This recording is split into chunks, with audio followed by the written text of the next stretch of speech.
Waaleykum wa rahmatullahi wa barakaatuh mbokk ñu leen di ziar waat ñaan leen jàmm ngeen ñu koy Wassare TV tey la aljuma ñaar fan ak juróom-ñeent ci weeru novembre 2024 21h06 ñu ñëw ci xibaar yi dañ koy door rek kii di président bu Sénégal di Bassirou Diomaye Faye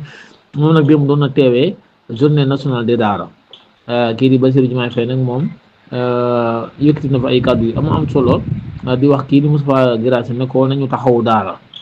maanaam daara nañ ko taxaw bu baax a baax nga xamante ni ki nga xam ne moo jàng français ak ki jàng alxuraan ñu mën a yem maanaam ci administration yi nga xam ne ci mi ngi Sénégal ki jàng daara ak ki jàng alxuraan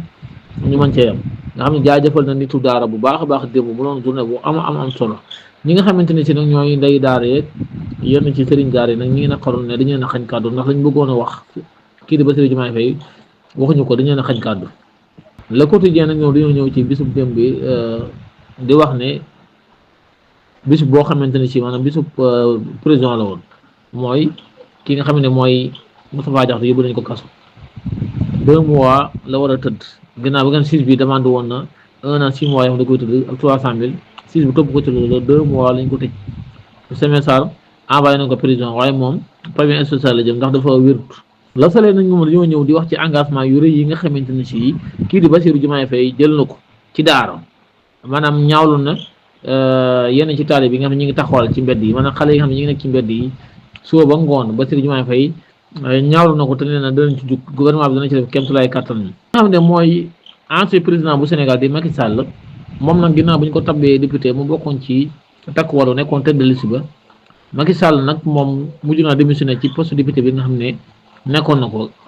ginnaaw bi mu démissionné kii di Abdou Mbow moom la ko jox moom nag mi ngi jaajëfal ñi wooteel Takku Wallu mi jaajëfal wax ne mi ngi wax ne seen kóolute ak seen yaakaar mi ngi des si ñoom ba tey ginnaaw bi mu démissionné nag kii di Abdou Mbow moom fas yéene dem assemblée waaye Macky Sall moom du mujjee dem assemblée ndax démissionné na. wàllum transport la ñuy waxtaanee maanaam 50 milliards yoo xamante ne si ñii di conseil de l'administration du fonds africain développement ñoo fas yéene génne lu toll ci 50 milliards pour defar route bi jëm Sénégal Guinée waaw ñu ne 50 milliards lañ fas yéene génne pour defar route boobu. opération bi nga xam ne police doon na ko def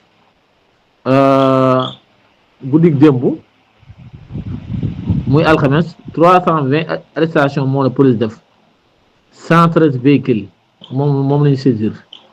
guddig jeudi jàpp vendredi nga xamante ne si police nationale ñoom ñoo amaloolu ànd ci ak gendarmerie. procès Adama Gaye ki nga xam ne mooy procureur de la république moom demande woon nañu daan ko 6 mois sursis amande ko 500 000 mais délibéré bi 6 décembre lay doon maanaam bis bi nga xam ne moom la àtte bi war a am maanaam dogal bu mujj bi te mu war a jóge ci juge bi mi nga war a am le 6 décembre bi ñuy jëm. Amadou Ba jaale ji woon kii nga xam ne mooy Abdoulaye Diouf Sarr ginnaaw bi yaayam génnee àdduna moom Amadou Ba seeti woon na ko pour jébal ko njaalam ginnaaw bi nga xam ne ñoom ñoo bokkoon seenu alliance bii di Benno Bokk Yaakaar surtout APR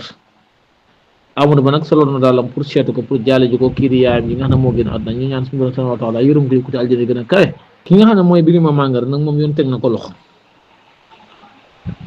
gannaaw ba nga xam ne ab campagne am moom li ko financé moom Birima Mangara nekkati ab terrain leen teyle